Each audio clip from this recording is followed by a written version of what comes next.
আমাদের মধ্যে এখন এক ধরনের টেনশন বা বিভাজন তৈরি হয়েছে। আসলে এই যে অভ্যুত্থান হইল, এই অভ্যুত্থানে আসলে স্টেক হোল্ডার গুলোর কার কতটুকু ভূমিকা ছিল, কোন কোন দলের কি ভূমিকা ছিল, এই এই একটা ন্যারেটিভ এখন বিভিন্ন জায়গা থেকে আসতেছে বা সবাই এটাকে ক্লেম করার চেষ্টা করছে। সেই জায়গা থেকে আমার বক্তব্য হচ্ছে বা আমাদের বক্তব্য হচ্ছে যে আমরা তো বলেছি যে এই অভ্যুত্থান এবং অভ্যুত্থান পরবর্তী সরকারের যে কার্যক্রম, আমরা যে সংস্কারের কথা বলছি, এই সংস্কারের আইডিয়াটা কিন্তু হাওয়া থেকে আসে নাই। গত 15 বছর ধরেই সংস্কারের কথা কিন্তু আমাদের রাজনৈতিক দলগুলো এবং আমাদের যারা সিভিল সোসাইটি আছে তারাই কিন্তু বলে আসতেছিল।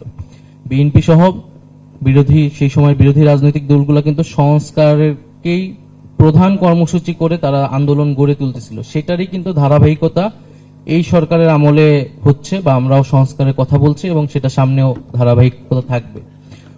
একইভাবে এই অভ্যুত্থান বা আন্দোলনও একটা ধারাবাহিকতার মধ্য দিয়েই হয়েছে। 15 বছর লড়াই সংগ্রাম যারা করেছেন তারা একটা প্রেক্ষাপট হয়েছে। আবার একই সাথে বিশ্ববিদ্যালয়গুলোতে 2018 সালের পরে যে ছাত্র আন্দোলন শুরু হয়েছে বিশেষ ধরনের, তার একটা ভূমিকা এখানে ছিল।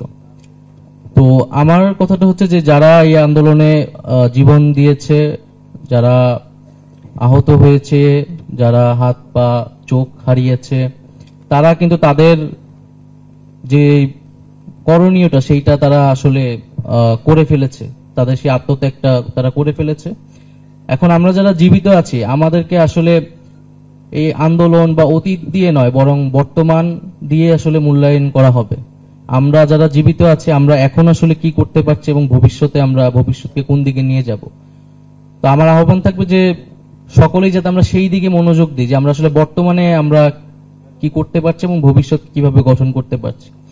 দ্বিতীয়ত হচ্ছে আমাদের বিগত রেজিমের একটা মৌলিক সমস্যার জায়গাটা ছিল যে ক্ষমতা হস্তান্তর, যে একটা গণতান্ত্রিক প্রক্রিয়ায় একটা গণতান্ত্রিক রাষ্ট্রে যেইভাবে ক্ষমতা হস্তান্তর হতে পারে এক রাজনৈতিক দল থেকে আরেক রাজনৈতিক দল বা সরকারের পরিবর্তন, সেই সকল পথ আসলে বন্ধ করে দেওয়া হয়েছিল।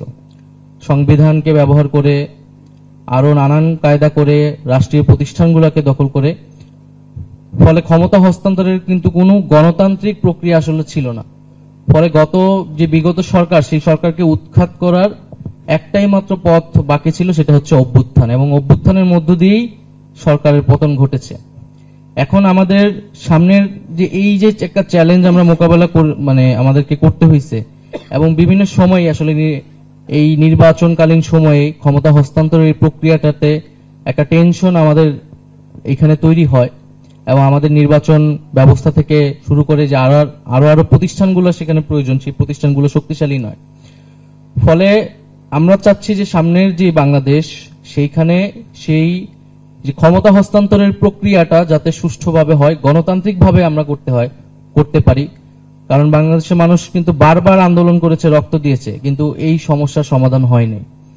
ফলে ক্ষমতা হস্তান্তরের প্রক্রিয়াটা কতটা গণতান্ত্রিক, কতটা শান্তিপূর্ণ, কতটা প্রাতিষ্ঠানিক করা যায়, সেইটা কিন্তু আমাদের এই যে ট্রানজিশনাল পিরিয়ড, সেই সময় আমি মনে করি আমাদের প্রধান একটা এজেন্ডা সংস্কার। নির্বাচন আমরা যে করব, নির্বাচনের আগে এই প্রশ্নের সুরাহাটা হওয়া প্রয়োজন যে এরপরে যে সরকার আসবে সেই সরকারেরও ক্ষমতা হস্তান্তরের প্রক্রিয়াটা কি হবে, এবং সেটা যাতে কোনো সহিংস ও প্রতিহিংসার রাজনীতি যেটা আমরা বলি, সেই জিনিসগুলো যাতে বাংলাদেশ আর ফিরে না আসে।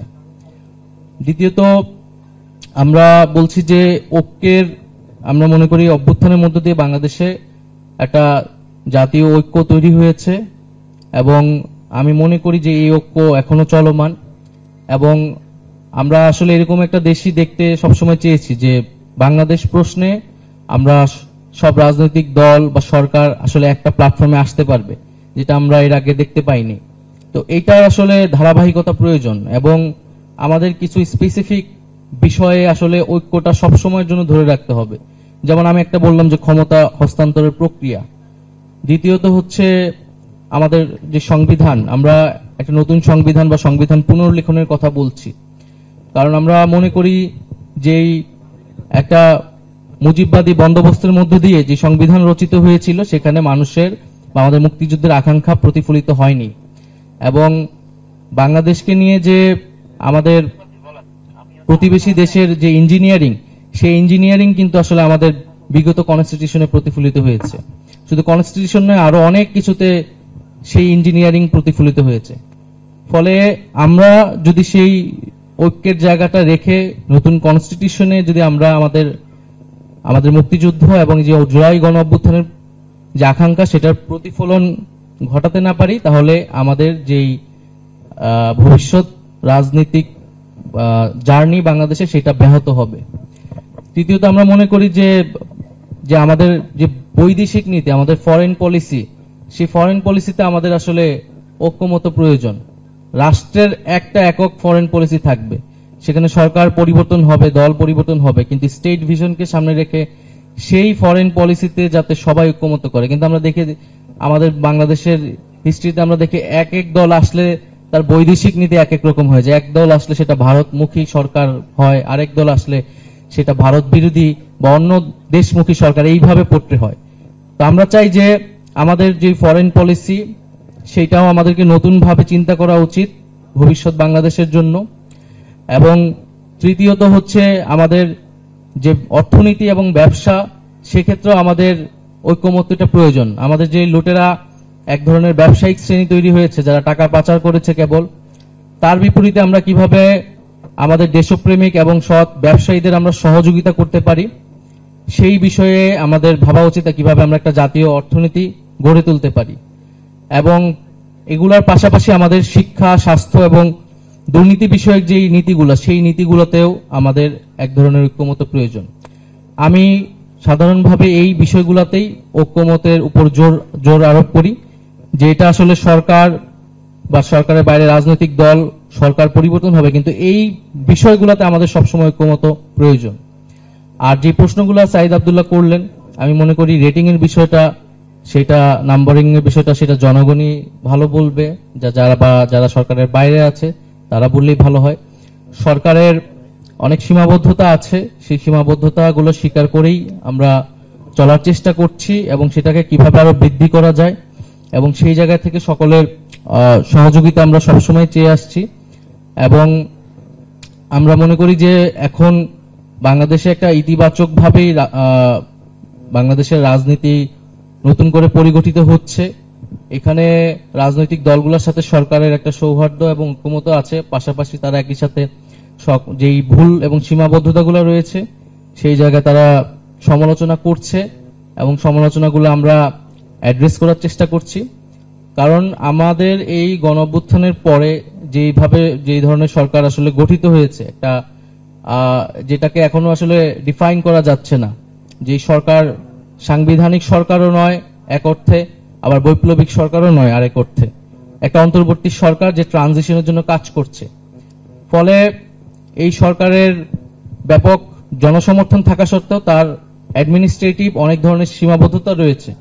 আমরা দেখছি যে এই খুব সাম্প্রতিক সময় আমরা আমলাদের বক্তব্য শুনতে পাচ্ছি যে তারা এক ধরনের হুমকি দিচ্ছে।